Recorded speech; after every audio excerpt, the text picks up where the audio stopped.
All right, now days after the American President Donald Trump sparred with his former national security advisor John Bolton and ridiculed him as a fired loser, the FBI has now raided the former NSA's home in Washington, D.C.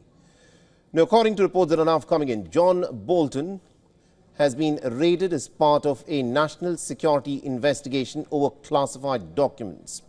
Now, shortly after news of the raid went public, the FBI Director Kash Patel posted a pretty stern message on X. No one is above the law. The FBI agents are on mission. Now, remember, John Bolton served as the U.S.'s national security advisor in President Donald Trump's first term.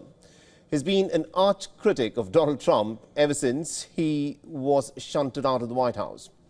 Now, the FBI raids have come days after John Bolton criticized Trump's decision to hold a summit meeting with Russian President Vladimir Putin in Alaska. And ahead of the summit, John Bolton had expressed some strong criticism of Donald Trump on global television networks. Listening to what John Bolton had told WION exclusively just a couple of days back.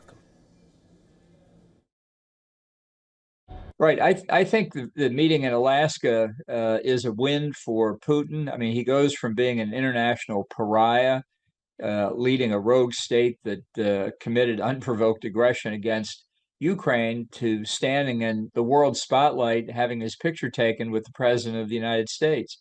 That's a big win for him right there. And I think he will use the opportunity to meet with Trump to try and work his KGB training on him further and see if he can't make steps toward the relationship they used to have, which in Trump's mind was that they were good friends. Now, John Bolton has repeatedly taken on Donald Trump in the recent past. Bolton had likened the Alaska summit to the controversial visit by the Taliban representatives to the United States. Now, Bolton had also criticized Trump's display of military readiness when he repositioned nuclear submarines near Russia. He warned that this move was reckless and it could be misread by the Kremlin as a first strike warning.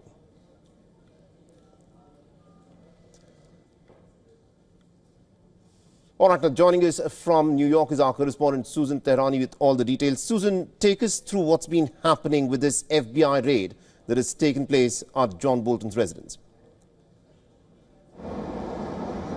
So the searches seem to be, Mohammed, part of an ongoing national security investigation on whether or not John Bolton improperly got classified documents and possesses them, possibly related to his 2020 memoir that he wrote shortly after he was fired from the White House by President Trump. We're seeing that FBI is not only raiding his home in Maryland, but also his office in Washington, D.C. Footage is coming out of FBI agents coming out with boxes of documents. We are told that John Bolton is in that office at Washington, D.C. Now, it's important to note that there was a court order that allowed this raid to happen, and we are learning that CIA Director John Ratcliffe also shared some information, classified information, with the FBI, where the FBI was able to take this to the court and get this order where they're able to go in and raid his office and, of course, his home as well. Now, we are going to be seeing what the court order says. There's going to be an affidavit attached to that, and possibly we'll get a better understanding about what the FBI was looking for and what its justifications were. Interesting. Thank you very much, Susan Therani, for joining us with all those updates there.